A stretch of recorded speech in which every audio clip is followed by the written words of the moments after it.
Undang-Undang Nomor 14 Tahun 2008 tentang Keterbukaan Informasi Publik mengamanahkan kepada seluruh badan publik mulai dari pemerintahan pusat sampai dengan desa untuk menyediakan informasi publik yang dapat diperoleh masyarakat melalui media yang mudah diakses.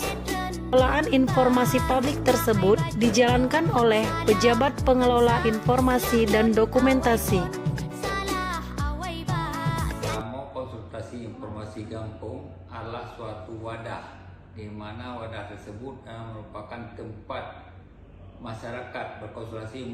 Adapun yang melatar belakangi pembentukan Seramo konsultasi PPD Gampong ini adalah Undang-Undang 14 tahun 2008 tentang keterbukaan informasi publik. Setiap desa diwajibkan membentuk pejabat pengelola informasi dan dokumentasi.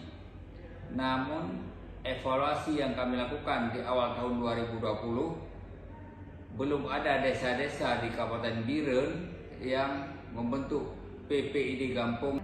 Pembentukan wadah Seramo konsultasi PPD Gampong ini ditetapkan dengan Keputusan Bupati Biren nomor 27 tahun 2020 tentang pembentukan Seramo konsultasi PPD Gampong. Dan agar Seramo ini bisa berjalan, maka ditetapkan tim pelaksana dari Seramo tersebut yang ditetapkan dengan keputusan Kepala Dinas Komunikasi Informatika dan Pertanian Kabupaten Biren. Dalam rangka memenuhi amanat Undang-Undang Keterbukaan Informasi Publik, maka pemerintah Kabupaten Biren melalui Dinas Komunikasi Informatika dan Persandian Kabupaten Biren telah menciptakan sebuah inovasi yang menjadi wadah konsultasi keterbukaan informasi publik di Gampong yang diberi nama Seramo Konsultasi PPID Gampong berdasarkan surat keputusan Bupati Biren nomor 27 tahun 2020.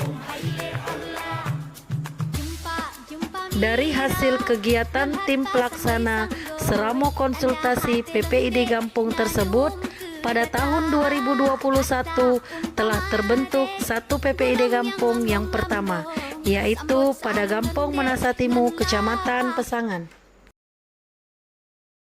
Saya Kecil Gampong Lawang, Kecamatan Pedada, Kabupaten Biren, menyambut baik inovasi pemerintah Kabupaten Biren melalui Dinas Kominfo yang telah membangun suatu wadah yang diberi nama Seramo Konsultasi PPID Gampong. Dengan adanya wadah tersebut, kami aparatur Gampong ada tempat khusus untuk konsultasi mengenai keterbukaan informasi publik dan tata cara pembentukan pejabat pengelola informasi dan dokumentasi yang harus ada di setiap desa. Di samping itu juga pada wadah Seramo Konsultasi PPID Gampong juga dianjurkan penggunaan website Gampong ID sebagai media informasi elektronik. Hasilnya, dari 609 gampong yang ada dalam Kabupaten Biren, 325 gampong diantaranya telah aktif mengoperasikan website Gampong ID masing-masing sehingga banyak informasi bermanfaat diperoleh masyarakat.